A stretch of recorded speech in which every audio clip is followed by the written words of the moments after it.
Oh, it says we're live. All right, everybody, we're here checking in for our monthly market discussion. Theresa Wellman here with the expertise in San Jose real estate and Santa Clara County.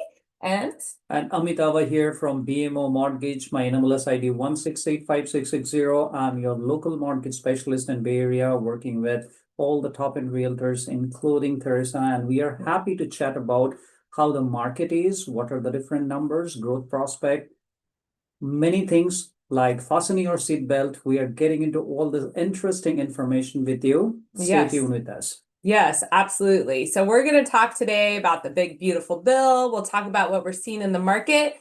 We're even going to talk about what we're starting to feel and what we're expecting to come in the next few months. So there's going to be a lot of great information. Please feel free to type in your questions and comments, and we can address those while we're live. We will be running for about 30 minutes till about 12:30 p.m. Pacific time. So we encourage you to jump in and get those questions addressed. So let's start out talking about the historical market, I think. I'll bring up some charts here to discuss the Santa Clara County and the San Jose specific historical market. Okay. So on my website at homeownerexperience.com, market-stats, you can find the history for Silicon Valley, or specifically Santa Clara County, since the year 2000. So you may have heard in the news that the market is got a lot of inventory, and oh my goodness, we're seeing a shift. And we feel a shift for sure, but putting it into historical perspective, you see this yellow inventory line is way down here. And if we look at our 20-year plus 25-year history, you can see we're still historically low. But yes, we are higher than the last couple years, 23, 24. A little bit more in line with the trajectory of 2022. And do you all remember what happened in 2022? We all know, we discussed, I think, in our last session as well. Yeah. Yeah. Interest rates shot from 3% to 6% really quickly, completely changing and adjusting the market. So inventory sat a little longer and those prices adjusted. So we've seen a little bit of that, not based on interest rates, but the similar momentum. So if we break that down into San Jose, we've got this market metric chart to kind of give you a sense. If you have been with us before on this chart is typically in the mid 70s.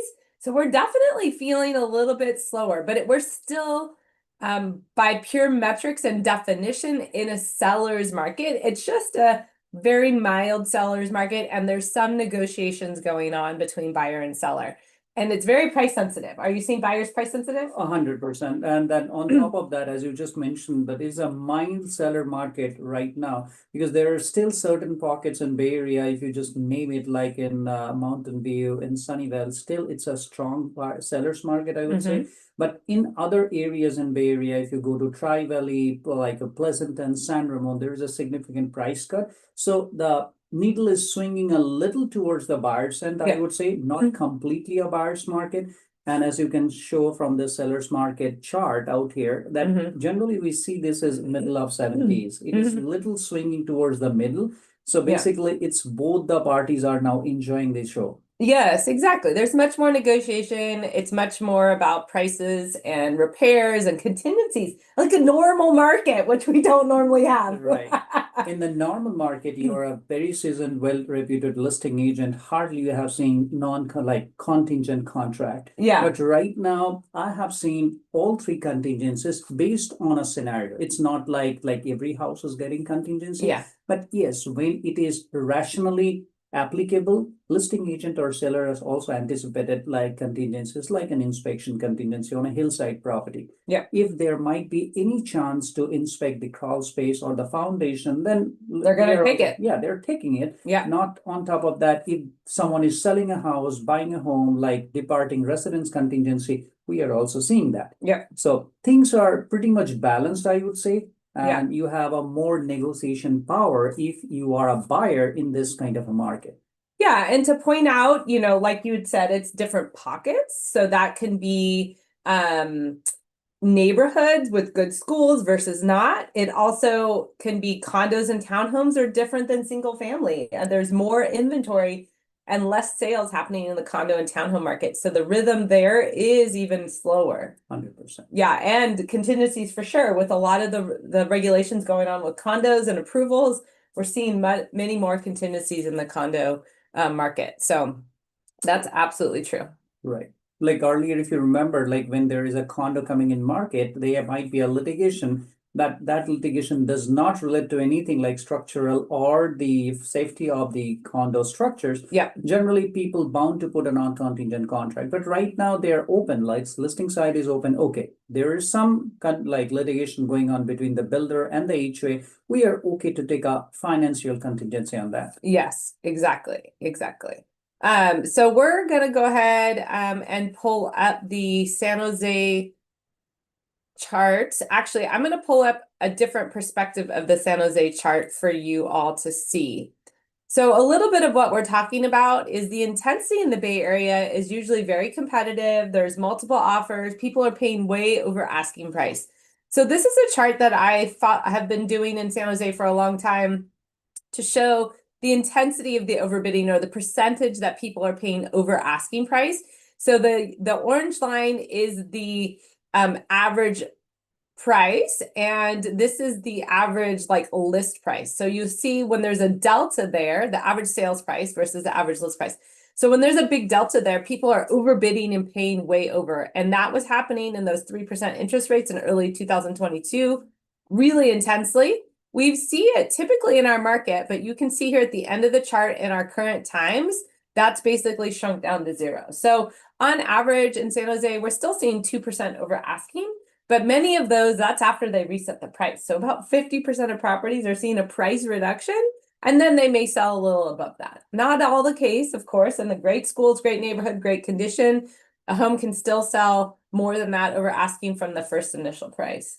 100%. And just on my mortgage perspective, I will give you on data. Like last 2 weeks, I'm seeing the application, like purchase applications, we call a pre-qualification or pre-approval, that is significantly increased by 23.7%. And believe me, this double-digit numbers are weeping number, to be very honestly telling you. The market back in June, July was kind of a stable or subtle market. Rates are not that great. But as I just talked to you, that anticipating the next month Fed meeting, already most of the lending organization has reduced their rates in last 2 weeks. Refinance applications have increased by almost 17%, and which was like historically high in last 1 year, like year-to-year average. And that is unique one. So if you are in your higher 6 or you are in your higher 5, this is the right time. Talk to your lenders. I'm also there to help you to understand this dynamics, different numbers, how much you are saving. So that is something you need to always explore. You are planning to refinance your mortgage. Exactly. So I just shared a chart here that is of the Santa Clara County home market versus the S&P 500. So we've seen some softening of prices with inventory increasing a little bit more. That is this orange line here where we've seen the Santa Clara County home prices actually decrease the last few months. But interestingly enough, the S&P 500 has actually started to skyrocket again, like we saw early this year before the big drop in March, April, I guess. So I think that's talking a little bit about what you're seeing also, like the increase in applications. People are like, I have more money, I have down payment, let's 100%. jump in. 100%. And I believe that now we are talking, we have this session on 18th of August. Hopefully in a week, you will see all the datas are posted like from mid of July. So now we'll see end of the month, this particular line that you are seeing that like the orange line going down, it will be sharply shooting up again. Yeah. Because the prices will be going up. I had 6+ transactions going in Santa Clara County. I'm seeing everything is above asking going. Yes. So what we're saying here is we've experienced kind of a slower market, but we're starting to see it take off again.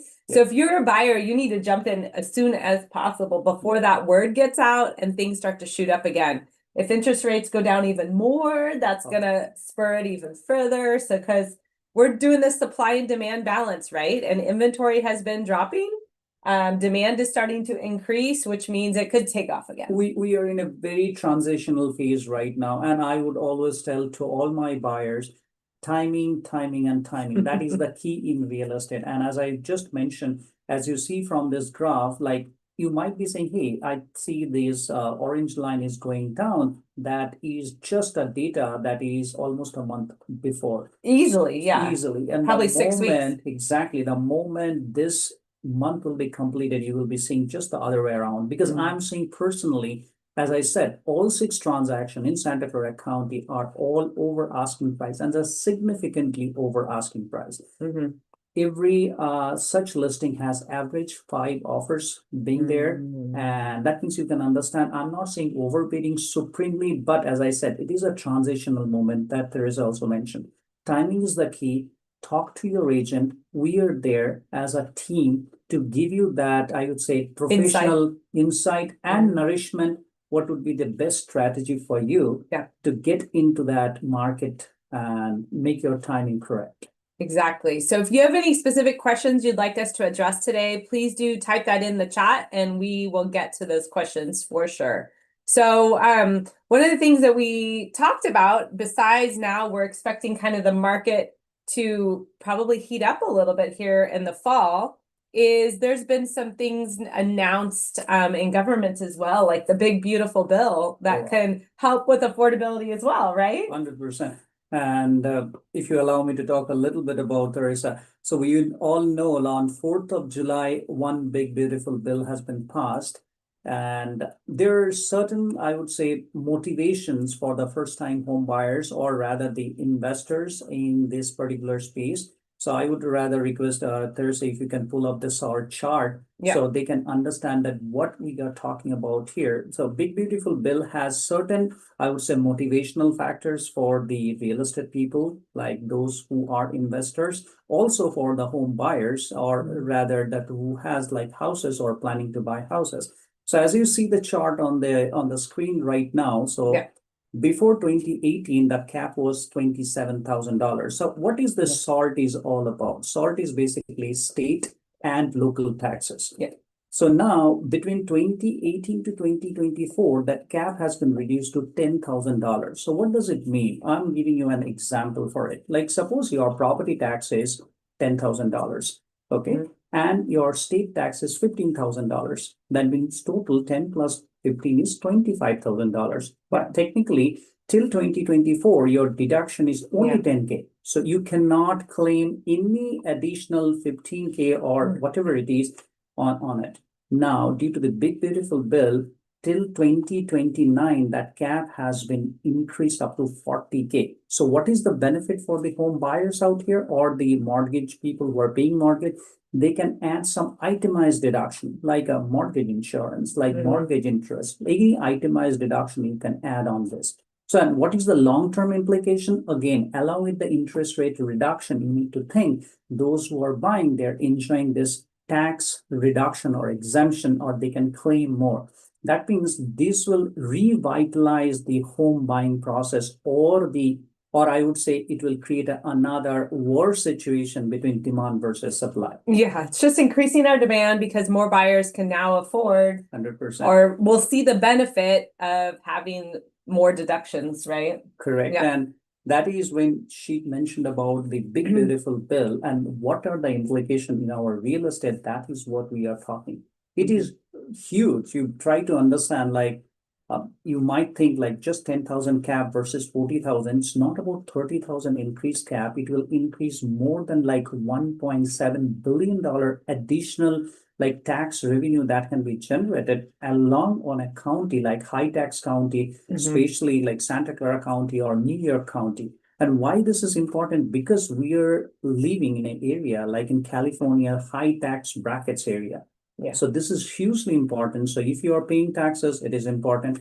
On other note of Big Beautiful Bill, I would say it's all about like the 100% tax depreciation. Those people who are in the investor sector, they are very much happy for that, because they, with the kind of benefit, they can do the principal reduction, capital encashment, and all the other benefits technically.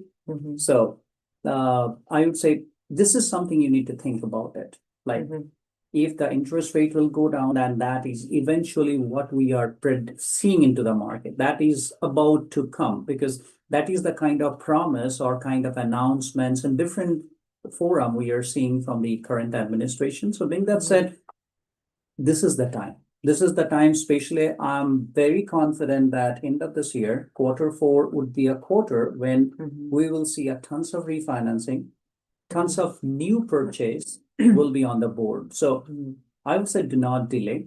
Yeah. Timing is the key, as I repeatedly said. Yeah. Think about it, like what you are doing, what you need to do. Even there is some opportunity, even you put a lesser down payment, like 3.5%, 5% down payment. There are some like tax exemption or kind of saving provisions under Big Beautiful Bill, like MID, like mortgage insurance deduction. So those provisions are also added to it. On top of that, there are first-time home buyers grant. Tons of new first-time home buyers grant has been allowed.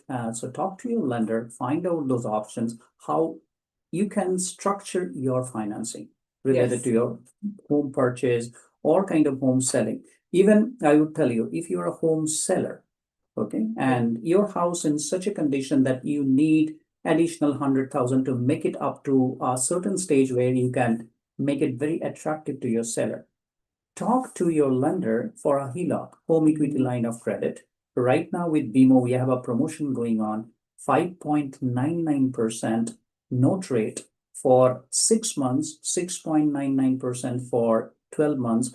So think about that. That's a lucrative rate, especially for the investors and the sellers, just for 6 months. Why I said for the seller, it's an excellent product.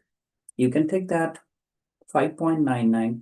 Within 2-3 months, you fix your house, sell it within 3 months, and then at the time of escrow, just pay it off everything. So right now, you can like do all kind of, like I would say, not only structuring like financial juggling to make sure it will fit your need, whether you're buying, whether you're selling, whether you're putting low down payment. Every such option has a certain amount of packaging, and that's why discussion is very important. You need to make sure you have a knowledgeable team on your end who understand these financial nuances and real estate juggling, as Theresa mentioned.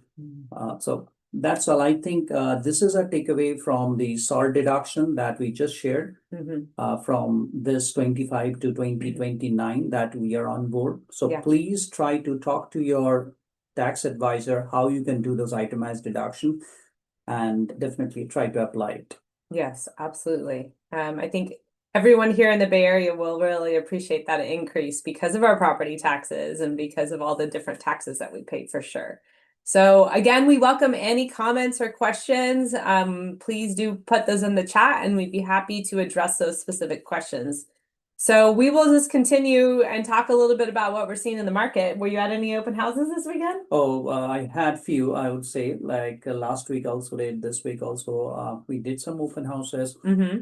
If, as you rightly mentioned, if it is in a right pocket, rightly priced and properly upgraded, that means not a brand new house, but properly upgraded, desirable house in a good school district, there is a tons of activity.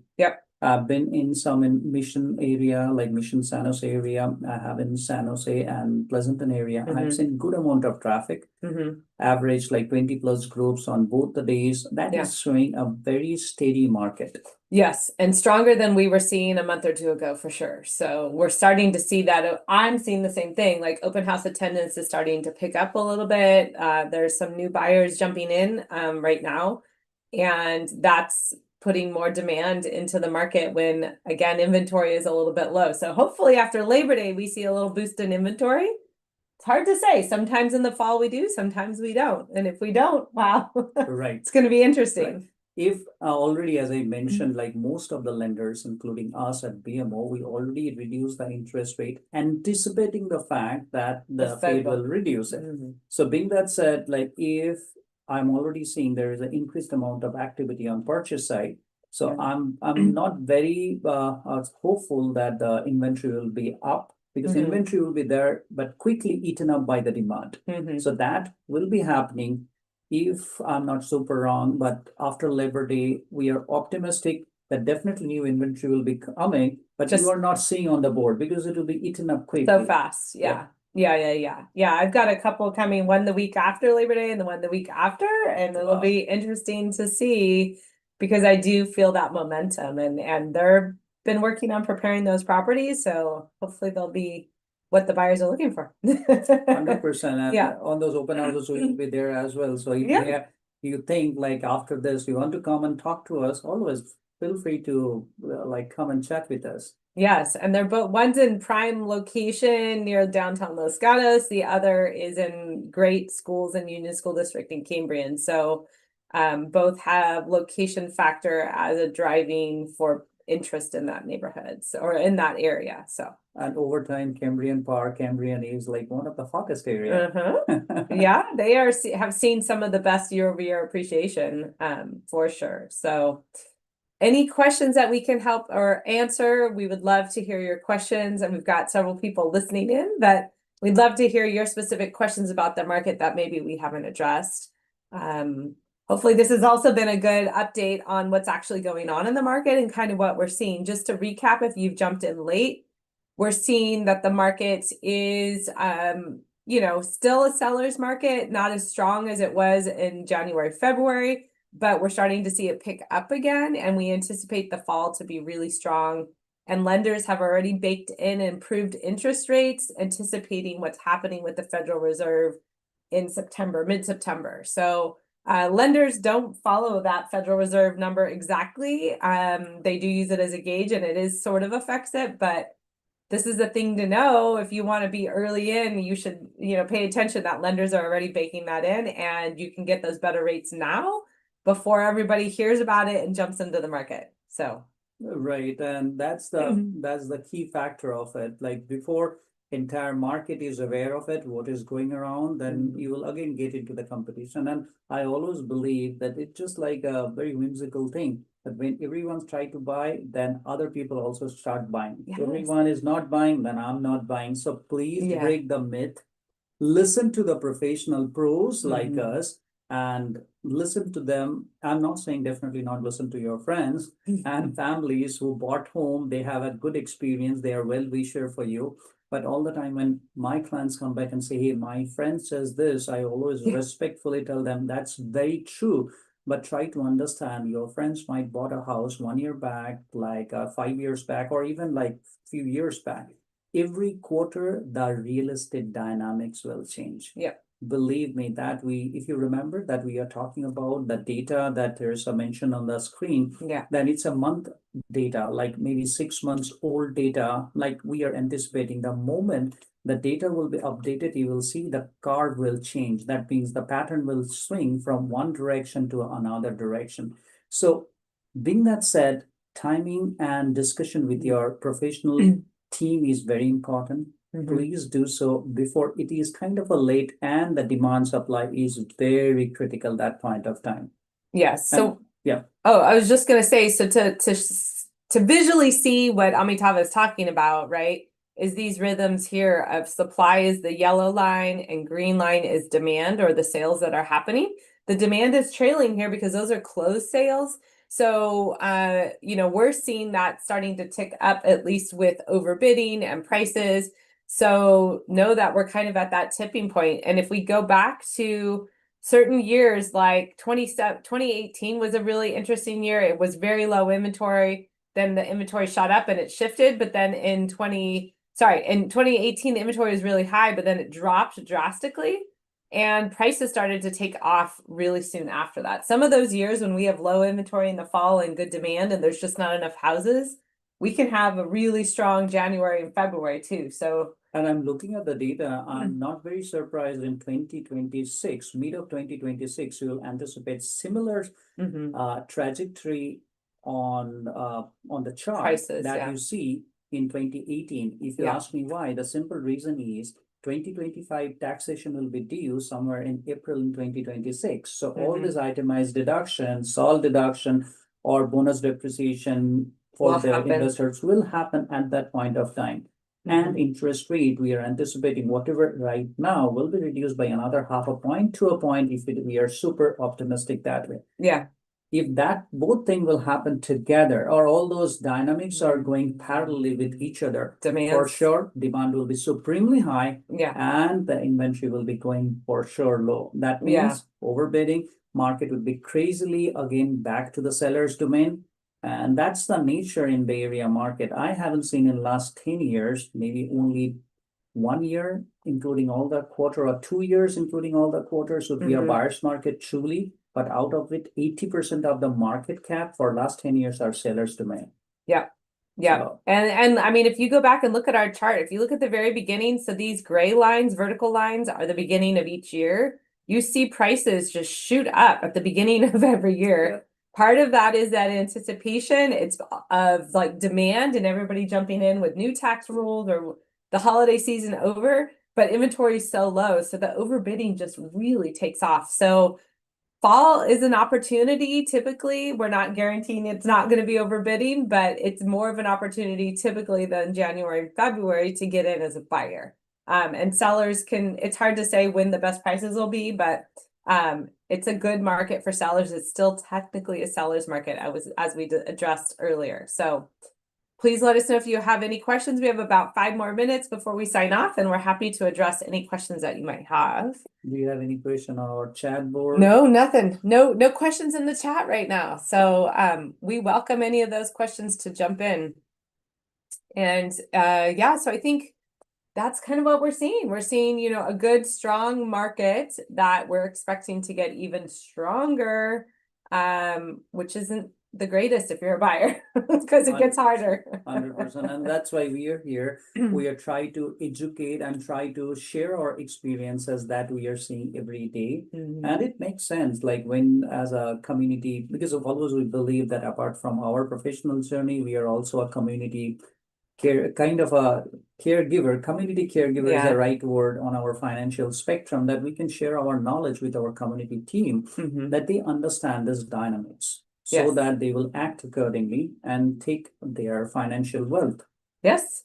Yes. Yeah. These tips we're giving you are in a little bit of insider tips so that you can act and have more benefit in the long run. So if you can take advantage of those moments in the market, great. But you know what? It's all about getting into the market and how you can get into the market as soon as possible, because then you start building your equity with your mortgage payments, with market appreciation and all of that. So, and if you have any doubt that, hey, I may not qualify, that we have different like options. Like you need not to be, it can be a 20% down payment. There might be a 10%, 15% down payment, no PMI for a portfolio jumbo loan.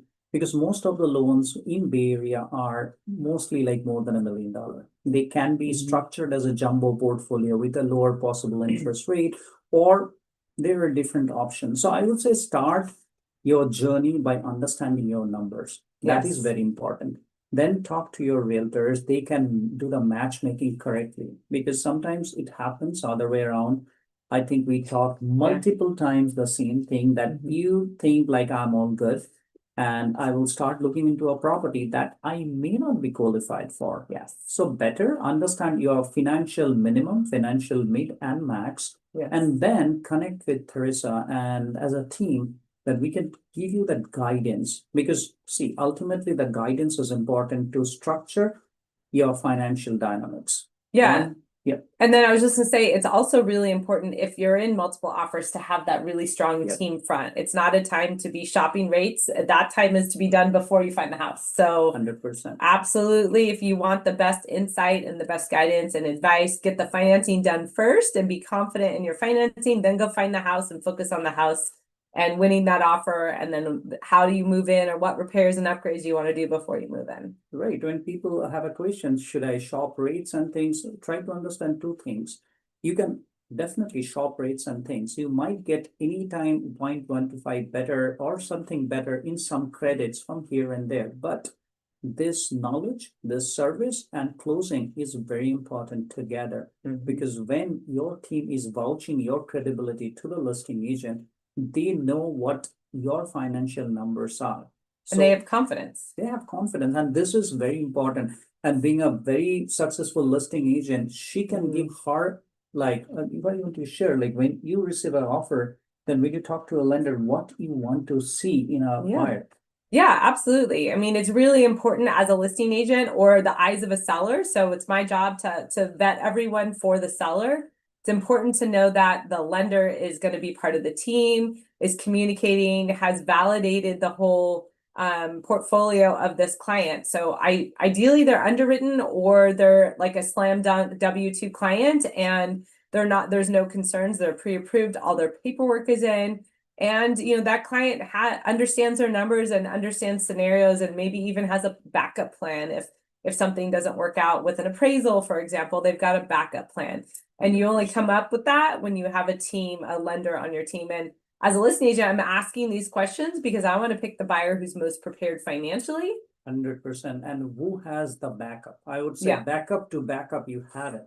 If something goes wrong, and in our real life, there is no certainty of doing anything. Like, especially you are living in Bay Area, like all due respect, things are happening, like layoffs are happening in life, and those are very normal things. So what is your backup? Does your backup ready? Do you still need, you are still in a uncertain situation? We can always talk about the contingency rights. You have a rights of financial contingency, inspection contingency, and appraisal contingency that I have seen few times. Client has no clue what is this contingency rights and things. So anyway, I would say we are just a little over our Time. Yeah. So I'm Amitava, your local mortgage specialist from BMO, minimal of ID 1685660. My phone number 650-521-6277. Yes, Theresa. and it's also in the description below. I'm Theresa Wellman, San Jose Real Estate with Homeowner Experience Real Estate, and my phone number is 408-669-4908. And we would both welcome having a conversation, helping you set up with your buying or selling journey and talking about the overall finances or the market, because we're out there every day talking to people in the market and can help guide you with that expertise. Perfect, and see you soon. All right, bye-bye. Okay, we had like a decent amount of people on, 30 people. That's better than ever before. We will do